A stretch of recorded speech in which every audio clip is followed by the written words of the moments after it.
Right, Shalom. First and foremost, all praise, honor, and glory to Yahweh, Bahasham, Yahweh Shai, Bahasham, Rakai Kwadash.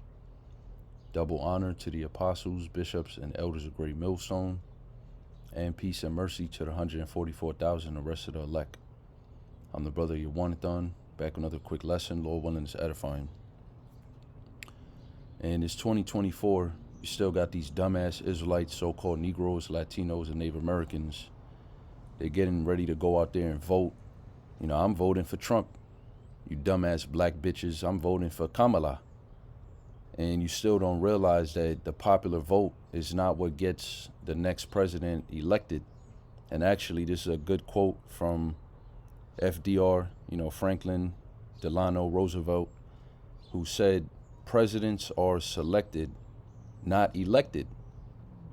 All right, so here it is, a politician himself letting you know that presidents do not get elected in, and especially not by a popular vote. See, if you knew anything, you would know about the electoral vote and how the popular vote, which is the voting that everybody's getting ready to do November 5th, which they letting people vote early and whatnot.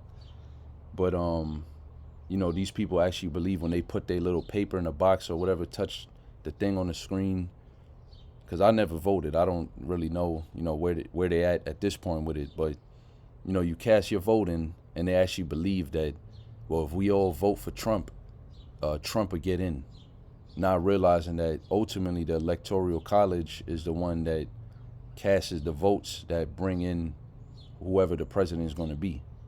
And those people are all bought and paid for. All right, if you don't know that by now, you got your head up the so-called white man's ass. All right, Esau, Edom, which is the so-called white race, who pretty much set America up. You're dealing with the bankers and the so-called shadow government. They choose who they want in there. All right, that's why he said they're selected. They're not elected. It's not, if you actually believe there's some type of free will where you can choose who's going to be the next president to change the outcome of however the direction that the country is going in, you got your head up the so-called white man's ass. All right, you're just a complete fool because your vote doesn't matter. And on the contrary, it's actually a sin against the scriptures. It's a transgression of the law of the Bible, of Yahweh Shai, if you an Israelite, that is, to even be voting. And especially if you voting for a heathen to be over you, because all of these people that run this country are heathens, all right? Jake is not involved. They're not giving our people a seat and a voice and a say and all of that to really run the country, man. Don't you realize this place is your captivity? Don't you realize you so-called Negroes, Latinos, and Native Americans, you are here, you were oppressed, all right? Your land was stolen from you. Your nationality, your heritage as being Israelites was beaten out of you, all right? All your resources were stolen. Don't you realize that? You don't see who was on the land before these cracker Edomites got here? These damn devils, all right? The so-called Native American and Simenole Indians of the tribe of Gad and Reuben. All right, this place is not for you, man. It don't matter who the fuck you vote for, you dumbass niggas, man. I'm just sick and tired of, I check social media, I'll see all you stupid ass niggas, man. You actually believe that you going out there, well, if your vote ever mattered, this is the time that it mattered the most. Yeah, it does, because now you transgressing against the Lord, man. After the truth has already been proclaimed to you. All right, you even got Hebrew Israelites that are saying that Deuteronomy 17 and 15 is not talking about voting. It's not it has nothing to do, we can vote. There's nothing wrong with Israelite voting. What the fuck are you voting for, man? We voting to get this place destroyed. Is there any president that's saying I'm gonna destroy America when I get in? Because that's the only one we will vote for. And I'm just being, I'm being facetious. But what the hell are you voting for? You supposed to want this place to be destroyed. All right, we supposed to be seeking the vengeance from the Lord to avenge us, man, upon this country. Babylon the Great, America.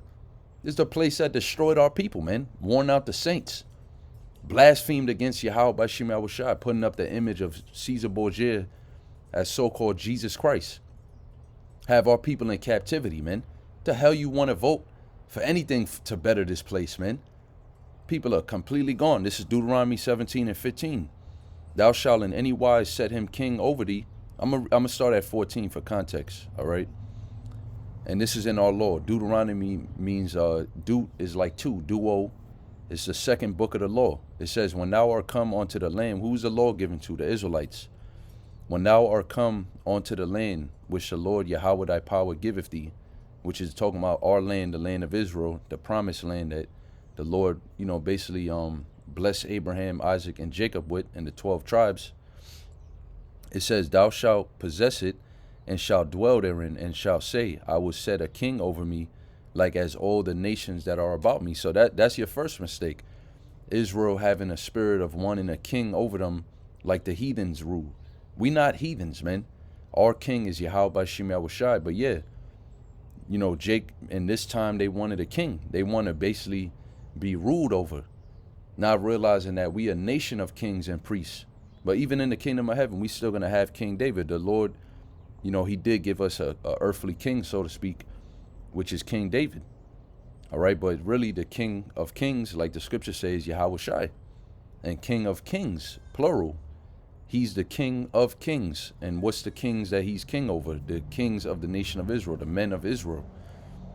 See, in the kingdom of heaven, we all going to be kings and priests, a nation of kings and priests, a royal priesthood. All right, there's not going to be no voting and all of that. And we didn't have that in the ancient world neither. That's the thing that Rome brought to the table. That makes this beast diverse from the rest. You got the Senate, the two parties, the bipartisan agenda. That's never been seen before in the ancient world. So yeah, you will have a stupid nigga read this and say, well, how could this be talking about voting if there was no such thing as voting back then? Well, you got to put things into context, you dumb nigga. Thou shalt in any wise set him king over thee, whom the Lord thy power shall choose. So the Lord got to ultimately choose him. Like Saul, that was the Most High's choice. We had King Saul before King David, who was an example of what? Being a wicked king. All right, a reason as to why we don't need a king over us like that. We really just needed to follow and hearken to Yahweh Shem Yahushai and the law, statutes, and commandments. We basically self-govern ourselves, because every Israelite, you're supposed to know the law, which really the Levite priests were basically like the governors over the nation, if you will, at this time. But at the end of the day, every Israelite man is supposed to know the law. All right, you're supposed to be keeping the law to the best of your ability. This is a part of our law. If we was to set a king over us, it would have to be one that the Lord choose. The Lord chose Saul to be a wicked example, then he chose David. And these men were anointed to be the kings. And every other king after that was anointed, whether they was wicked or righteous. You see?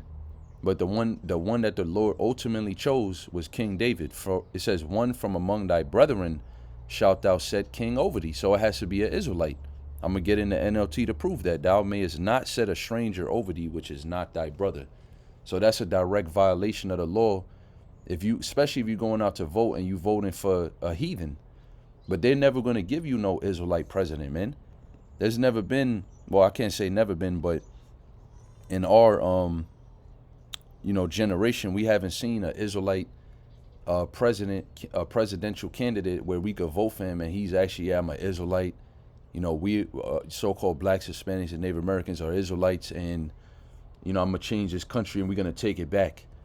We're not gonna vote our way into power, man. The scriptures say the saints of the Most High shall take the kingdom.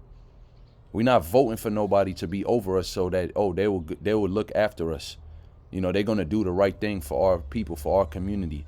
You people are fucking stupid, man. You really are, man. This is the NLT, New Living Translation of Deuteronomy 17:15. If this happens, be sure to select a king as king, the man the Lord your God chooses. You must appoint a fellow Israelite. He may not be a foreigner. When the NIV, he must be from among your fellow Israelites. Do not place a foreigner over you, one who is not an Israelite. See, Donald J. Trump is not an Israelite. Okay, he's an Edomite, and he's narrow.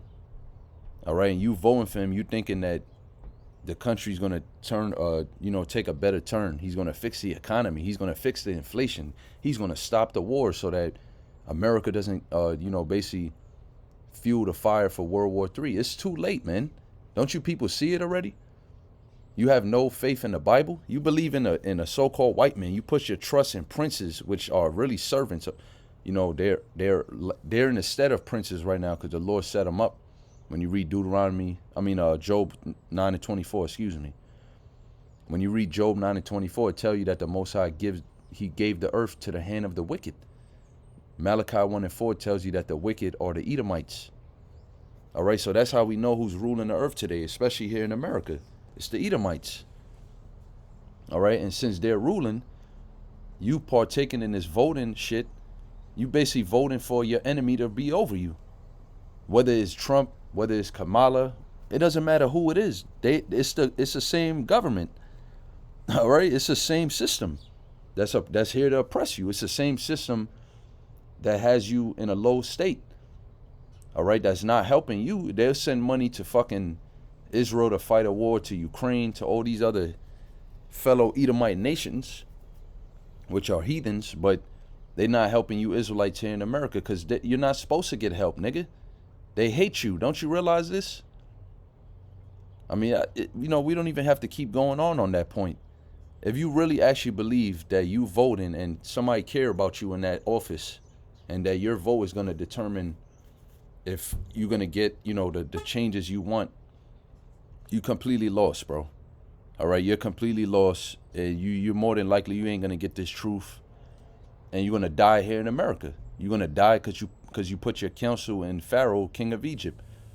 All right, you cover yourself with a spirit that's not of the Lord. You don't trust in the scriptures. You don't trust that the word of the Lord is truth.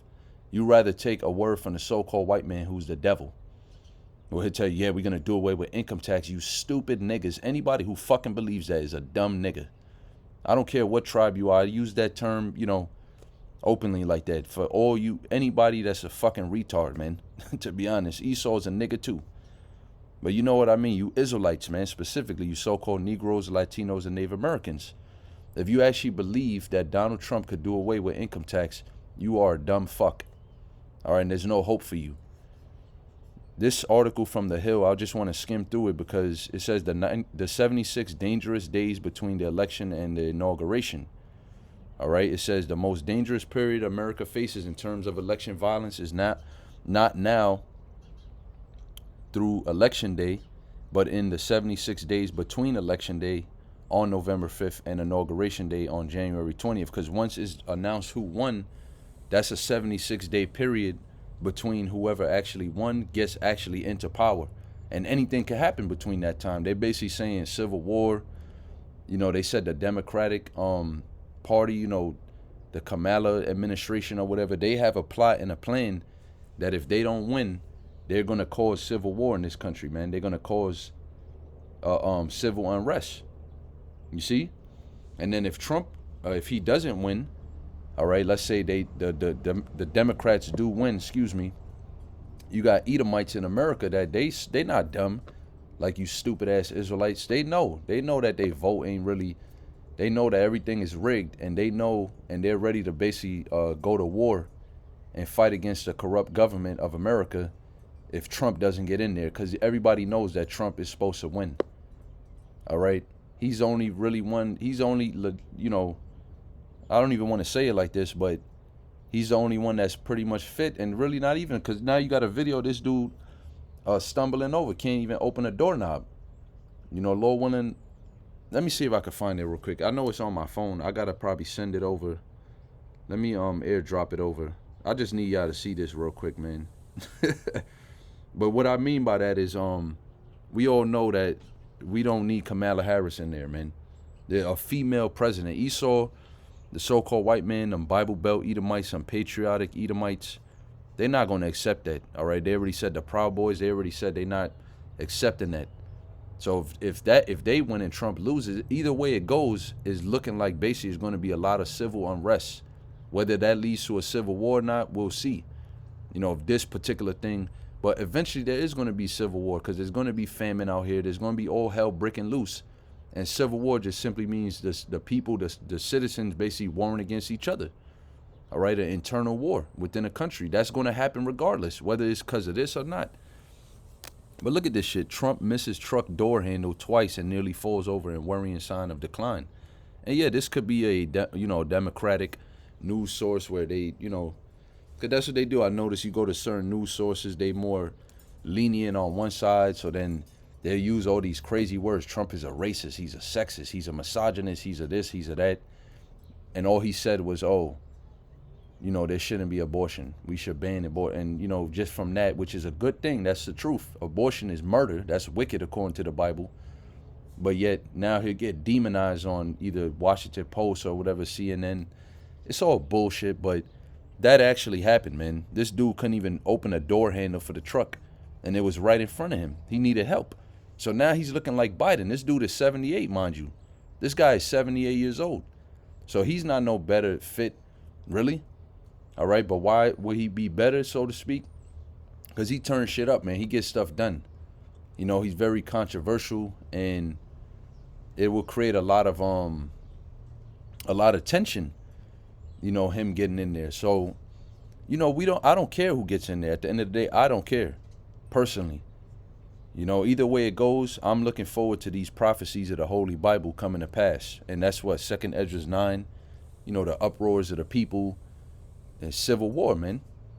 That's what's going to happen regardless. So according to the logic of some, desperate times justify desperate measures. Many Americans vow they will not accept the results of this election if their candidate loses. A significant number believe violence is warranted to save the country. See? So these people are ready to go out into them streets and cause violence. They're ready to go back to the Capitol and do another January 6th. And guess what they're going to do? They're going to blame it on so-called misinformation. Videos like this saying, oh, you told the people that vote didn't matter when it actually did. Blah, blah, blah. All this misinformation. They're going to say that's what caused these people, which is called what? Sedition. That's what caused them people to go out there and turn up like that. Because of all the misinformation on the internet. And people are losing faith in America. They know that this is all bullshit. It says threats of violence against public officials at all levels have increased. So have acts of domestic political violence. This will not suddenly end on election day, no matter the outcome. So either way it goes, it doesn't matter at this point. Instead, the danger level may rise on November 5th when the polls close and counting begins. Predictability, suspicions that voting has been unfairly suppressed or that the counting is rigged will intensify. Rumors and fake news will flood social media, with some posts undoubtedly the products of agents of foreign governments trying to foment discord and chaos. Oh, it's the Russians, it's the Chinese, it's the Iranians. Guess what? Them voting boxes that got burnt. Let me show you something real quick. I got to send it over from my phone. The ballot boxes that got burned. Check this out. They always want your damn location, man. Devices using ballot box arsons had free Gaza markings. So this is all psyop, man. All right, all of this shit that's going on is all psyop. It's not real. It's like the movie Leave the World Behind. All right, they had the little papers with Iranian letters on it, with Chinese letters on it. It's all bullshit, man. It's all just to create the chaos. Like it says, that's the key word there. That's a buzzword. Order ab chaos, order from chaos. There could be delays in the count, challenges, recounts, disputes, and litigation. Battle lines may sharpen as the contest proceeds to certification by the states and then by Congress on January 6th. Clashes can occur simultaneously on several levels.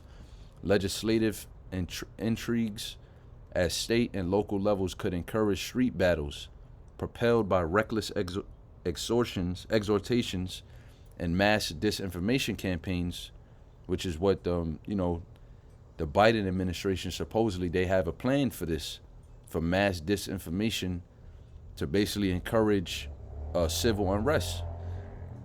Partisan vigilantes may try to undermine the vote count, intimidate the vote counters, drive their enemies from office, or launch local campaigns to further promote political and social agendas. Not surprisingly, many Americans feel that the outcome of this election threatens their own personal safety. This is new territory. And this is the last part of the article I want to read. It says the threat could arise from any number of actors in response to a complex array of potential motivators. On election day, political partisans may take extreme steps to ensure a victory for their candidate. They may flood polling places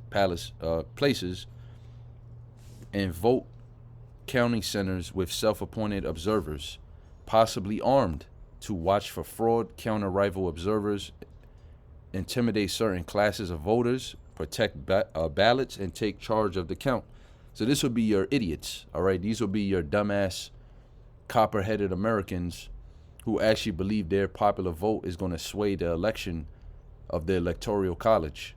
See, they can do whatever they want, all right? And there was times in history, I believe they said it was about 4 times where the electoral colleges voted against what the popular vote was. So they can do that by law, all right? Once again, your vote is an act. The popular vote is an act. The electoral vote is a law, all right? Those are 2 different legislations, so to speak. Afterward, those who oppose, so these people think that they'll go to the actual, on election day, they can influence, if they make people vote, threaten them, intimidate them, that will sway the outcome of the presidential election. It won't. Afterwards, those who oppose the election's apparent outcome could seek to disrupt the counting of ballots or prevent the result from being confirmed by local authorities or state legislators. There may be large-scale protests and disruptions by activists not connected with a particular candidate, but rather aimed at flexing political muscle or drawing attention to contentious domestic or foreign policy issues. Extreme left and right-wing extremists, anarchists, accelerationists, and others may view post-election turmoil as an opportunity to provoke greater violence in pursuit of other objectives. Radicalized by foreign ideology, so this could be a domino effect of all hell breaking loose into a civil war. All right, radicalized by foreign ideologies and animated by recent events in the Middle East, individuals and small groups may seek to take advantage of the situation to carry out mass casualty terror attacks. Disturbed individuals, agitated by political tensions and bellicose rhetoric could pursue personal grievances or simply seek notoriety for themselves through violence. The catalog of potential actions is equally diverse. Since 2020, there has been a surge in violent threats against public officials at all levels, violent protests by far left and far right extremists, a nationwide rise in domestic terrorist incidents, the armed occupation of the state capitol, a mob assault on the nation's capital, a plot to kidnap a governor, 2 attempted assassinations of former President Trump, intelligence indicating an Iranian plot to assassinate the former president, and a plot by an Islamic State-inspired individual to carry out a mass shooting on Election Day. So this is what's going on, man. All right? We at the brink of World War III. We at the brink of civil war, should I say, in America. But World War III as well. But we at the brink of all hell breaking loose, man. Jacob's trouble. And like Apostle Tar keeps saying, we at the beginning stages of Jacob's trouble right now. This is 2nd Esdras 15 coming to pass. All right? I'm going to start at verse 19. Verse 15. It says, for the sword and their destruction drove nigh. 2nd Esdras 15 and 15. The sword and their destruction drove nigh. So that's what? The sword is a modern day gun, and then ultimately the missiles. All right, because when these wars get to the next level and they escalate, all right, you're going to have ground wars. You're going to have, standing wars or whatever. And then things are going to go nuclear. Things are going to get to a point where, they're using planes and dropping bombs. All right, that's a sword in their destruction. And one people shall stand up and fight against another, and swords in their hands. So there's going to be all type of civil unrest all throughout societies of the world, not only America. Because even in Europe, you got a lot of protesting and, people waking up, realizing how corrupt these governments are, how they bought and paid for. All the politicians are basically owned by the bankers, all right, who is loaning these governments money to do everything they want to do. All the expenditures and agendas that they implementing in their country is being funded by the Rothschilds, by the central banking families. All right, and people know that. For there shall be sedition among men. Once again, they can deem all of these YouTube videos, anybody spreading awareness, anybody telling people, yo, don't vote, it's all bullshit, the government's corrupt. They're going to consider that sedition because you're basically putting a battery in people's back to betray the government. But meanwhile, it's in the Constitution, which they don't give a fuck about the Constitution. The Constitution does not apply to you everyday average Americans. All right. But in the Constitution, it gives you the right to bear arms against a corrupted government, a tyrannical, corrupted government, which is what this has become. This is what America has become. But yet they're going to consider that sedition. They're going to say, well, you was the one that incited these people to go out there and you know, protest and, you know, set things on fire, and you're the reason why they're doing that. All right. And invading one another, they shall not regard their kings nor princes, and the course of their actions shall stand in their power. So yeah, they're going to go out and vote, do this and that. Then when they see they didn't get the result of what they wanted, all right, because presidents are not elected, presidents are selected, people are going to be angry. All right. They're not going to, people are hell bent against Trump, man. They don't want Trump in there. All right. And some people are hell bent against Kamala. They don't want a female in there. They don't want no Indian bitch in there. So you got to understand the dynamic of the division in this country right now, and how that's what these scriptures are talking about. They're not going to regard their kings nor princes. They're not going to care who got voted in. They're going to take matters into their own hands, and they're going to feel like, well, wait, we got to stop this. All right, we have our right, according to the Constitution, to interrupt corrupt government, you know, to not let them basically carry out their corruption, which is true. But again, it don't apply. They don't care about that. That's just a piece of paper, like Bush said. All right, so let's get a couple more scripture. Well, one more scripture, really. Isaiah 19:2, and I will set the Egyptians against the Egyptians. So it's the Lord that's stirring the spirit of civil war up. All right, he's the one that's creating, dividing Satan's house. Like the Lord Yahweh said, if Satan be divided against himself, how shall his kingdom stand? This fake ass bipartisan shit, which it tells you in Revelation 13, he spake as a lamb. I mean, he had two horns like a lamb, but spake as a dragon, which is going into their political system, how it has two opposing sides, which are really of the same lamb. And they try to come, like if they come in peace, they try to come with this democracy bullshit. Oh, for the people, we're going to fix all these issues, and they never do. And then they said only like 4% of everything that politicians say they actually do. If you make an actual list of everything every president, every politician said they would do before they got voted in, they only did about 4% of that, man. So they speak smooth words to you, but meanwhile, what do? What do they actually carry out? More draconian, more harsh, more strict dystopian reality for you. A more oppressive society for you so-called Negroes, Latinos, and Native Americans. So what the hell are you doing voting out there, man? You voting for your own destruction, essentially, you dumbass niggas. That's why you all gonna go fight against each other, because no, I want Trump, no, I want Kamala. You stupid niggas, man. We just gonna watch. We're gonna be hidden away under the shadow of the Almighty, just observing you dumbass people out there thinking that you fighting for America. You fighting against corruption and all of this bullshit. You fighting with the actual belief that you're gonna change something in this damn country. All right, and they shall fight everyone against his brother and against his neighbor, city against city and kingdom against kingdom. So the red states, the blue states, the liberals versus the conservatives, it's going to be all out civil war in this country, man. And nothing that anybody could do, no voting, no nothing is going to stop this, because it's Bible prophecy. At the end of the day, it's the will of Yahweh Shai, and it will be done. You see, it's all written in the scriptures already, man. The last days were documented in the Bible. It's not just a book for you to pick up, sing and dance, roll around on the floor, all right, and quote it whenever it's necessary for you, or not necessary, whenever it's convenient for you. All right, this book is full of prophecies, man, and most people don't understand it. That's why they don't care to pick it up and read it, because they can't. But we do know, and that's why we do these lessons, to put it out there for the elect of Israel. All right, because this word ultimately is only going to be for the elect to understand. All right, the rest of the people, you're going to be having your head up the white man's ass until this place basically gets nuked. All right, because America's going to go out by nuclear destruction at the end of the day. Thus saith the Lord. So with that, I'm going to say, call hello, Yahweh Shai. Hope and pray you were edified through the Holy Spirit. To the elect of the nation of Israel, Shalom.